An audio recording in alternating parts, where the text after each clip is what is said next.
好多有身心症狀嚟見我嘅個案呢，其實佢表面都好堅強。當佢哋嘅症狀反覆咁樣發作嘅時候呢，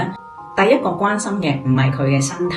而係咧究竟有乜嘢嘅心理模式喺佢生命嗰度重重複複咁樣發生，而係冇覺知。我自己之前做嗰個個案咧，佢係一個肺癌嘅復發嘅個案。咁佢嗰陣時嚟揾我咧，自己都好沮喪。佢唔明白點解佢已經好好咁樣照顧自己嘅身體啦，好努力去做唔同嘅醫學上嘅治療咧，一路嗰個病好返之後，竟然都會再復發。咁我每一次遇到呢啲復發嘅症狀咧，我就會問乜嘢嘅心理模式喺佢生命裏面重新復發。咁我問佢，我話我今次你嘅發病有冇同屋企人講啊？咁樣佢咧就同我講，佢話冇，因為佢覺得佢自己搞得掂。就係搞得掂呢3個字喺佢生命裏面不斷咁樣製造一啲佢要自己頂嘅身體狀況。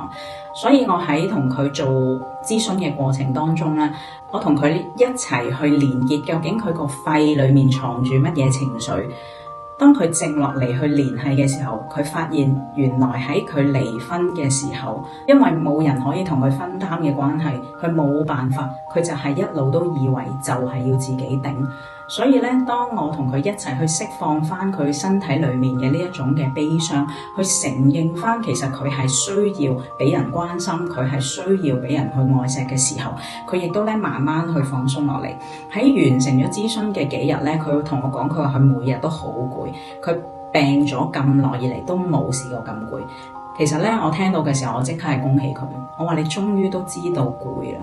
呢一種嘅身體反應，亦都係你咁耐以嚟都冇辦法承認同接受自己嘅呢一個真實需要。所以咧，當佢能夠真係俾自己好好嘅休息，真係開始去關心自己，同埋咧慢慢去同佢身邊嘅人咧去講翻佢自己嘅情況嘅時候咧，佢發現咧原來好多人係好錫佢，好關心佢，好願意照顧佢，而亦都係正正係佢呢個打開收穫翻呢啲愛翻嚟咧，亦都令到佢個身體咧慢慢咁樣復原。